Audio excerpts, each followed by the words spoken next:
Can you tell me what it was like? Because you came up with the Screwed Up Click, and I feel like I kind of got hip to that. Obviously, I knew about like stuff being chopped and screwed, but in terms of like consuming that kind of music, I kind of got into listening to screwed and chopped shit around the time like the first Mike Jones album came out, and like Michael Watts was doing it. But obviously, Screwed Up Click is the originators.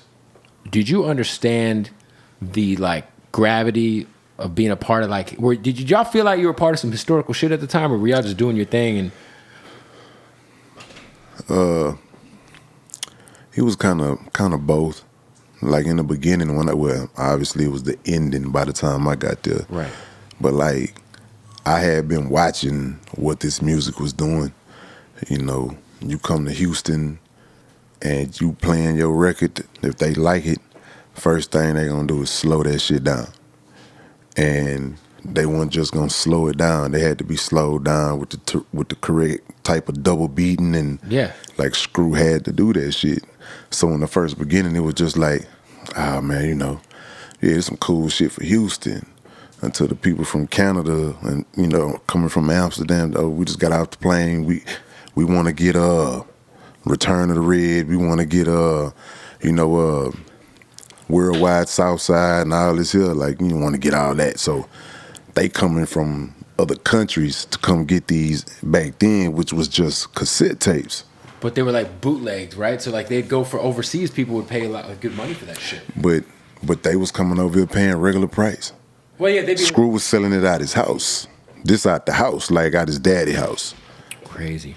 And then you get the store, so now it's like it don't matter where you come from. They flying all the way in because they like, oh no, his store, Screwed Up Click Records and Tapes.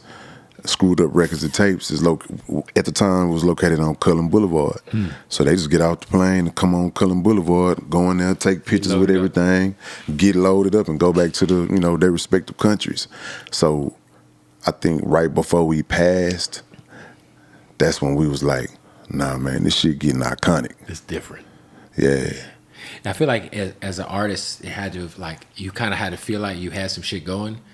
I'm assuming back then, if you were a Houston artist and he screwed your shit up, that mean it had some motion. I mean, yeah, because I mean, how Screw would do it. If we go in there to go do a tape, like if we doing a tape with you, right? It's probably just all right, cool. I want Bow Down on here, right? I want Friends on here, right? So all he doing is taking the songs that you give him on a list and he just mixing them. And he give you a microphone, so here's your chance to make a cool little old tape for you and your people, or here's your chance to do something iconic and be known as whoever you want to be. You know what I'm saying? So that's kind of like how it was with me. I'm finna go on here and I'm finna fuck some shit up. Yeah, that was I'm gonna start my shit here.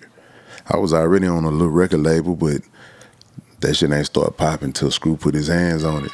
Yeah, for sure.